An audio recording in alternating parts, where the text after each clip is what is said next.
இப்போ ஒரு 3 ஸ்டாக் சொல்ல போறேன். நியூக்ளியர் எனர்ஜி எல்லாரும் கேள்விப்பட்டிருப்பீங்க. அணு ஆற்றல் ஸ்டாக்ஸ் வேற லெவல்ல பெர்ஃபார்ம் பண்ணக்கூடிய ஸ்டாக்ஸ் ஆல்ரெடியே வந்து ரிட்டர்ன்ஸ்ங்கிறத இன்வெஸ்டர்ஸ்க்கு கொடுத்துருக்கு. இன்னும் மேலும் மேலும் அடுத்து ஏற போகுது அப்படின்னு சொல்லியிருக்காங்க. ஓகே, அந்த 3 ஸ்டாக் என்னன்னு தெரிஞ்சுக்கணும்னா நம்ம பேஜை ஃபாலோ பண்ணி வச்சுக்கோங்க. First one MTAR technology. இந்த நிறுவனத்தோட கரண்ட் மார்க்கெட் பிரைஸ் 1900.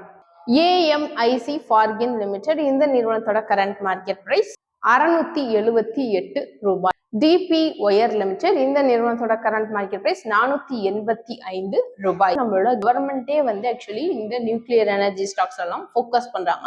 நான் சொன்னேன், இப்போ இந்த 3 ஸ்டாக்ல நீங்க இன்வெஸ்ட் பண்றதுக்கு முன்னாடி ஒன் டைம் செல்ஃப் அனலைஸ் பண்ணி பார்த்துட்டு இன்வெஸ்ட் பண்ணுங்க. பட் அதையும் தானே உங்களுக்கு ஸ்டாக் மார்க்கெட்ல டெய்லி ட்ரேட் பண்ணி ஏர்ன் பண்ணோம் அப்படின்னா கமெண்ட் செக்ஷன்ல உங்களோட ஃபோன் நம்பர் ஆட் பண்ணுங்க. எங்களோட டீம் எக்ஸிக்யூட்டிவ் உங்களுக்கு கான்டாக்ட் பண்ணி ஃபுல் அண்ட் ஃபுல் மார்க்கெட்டை சொல்லி கொடுத்துருவாங்க. உங்களுக்கு கைட் பண்ணுவாங்க. எஜுகேஷன் பர்பஸ்க்காக நிறைய விஷயங்கள் உங்களுக்கு சொல்லி கொடுத்துருவாங்க. இதை நீங்களே ட்ரேட் பண்ணி ஏர்ன் பண்ணலாம். தேங்க்யூ.